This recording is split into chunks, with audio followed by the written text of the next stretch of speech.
Сәлеметсіңдер ме балалар? Бүгін 33-ші сабақты талқылаймыз.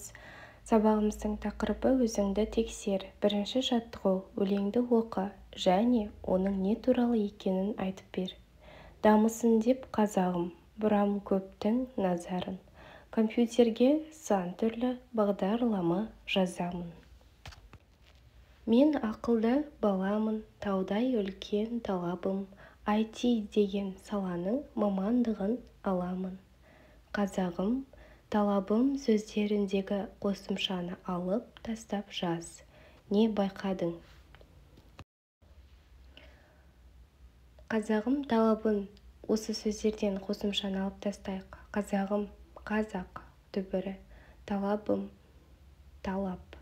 Не байқадың? Қосымшаны алып тастағанда сөздердің мағынасы өзгереді. Қазақ жалпы ұлттың атауы, ал қазағым менің халқым деген сүйіспеншілікті білдіреді. Талап жай сөз, ал талабым менің талабым, яғни меншік, иелік мағынасын білдіреді. Екінші жаттығу, көп нүктенің орнына ың әріптерінің тиістісін қойып көшіріп жаз. 10 жастағы Нұржанның Бекжан атты ағасы бар. Ол 6-шы сыныпта оқиды.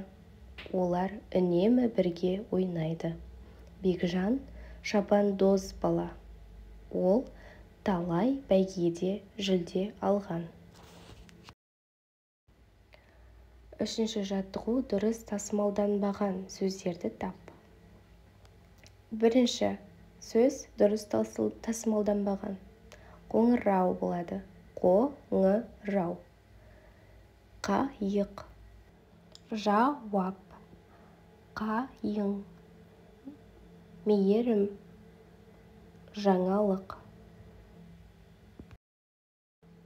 Төртінші жаттығу, диалогтерді алғыс сөздермен толықтырып жаз. Ата, мына орынға отырыңыз.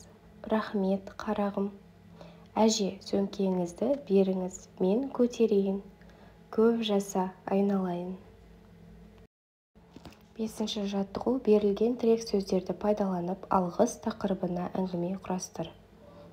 Берілген тірек сөздерді қолданайық. Алғыс.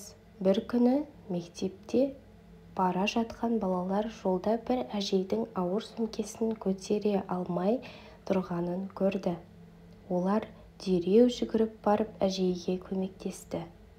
Балалардың бұл ісіне әжей өте риза болды. Ол оларға жылы сөздер айтып алғыс айтты. Балалар да үлкенге көмектескеніне қуанды. Міне балалар, бүгінгі берілген тапсырмаларды барлығын толық орындадық. Тапсырмалар түсінікті болса, сау болыңдар. Келесі видеоны көру үшін менің каналыма тіркелуді ұмытпаңдар.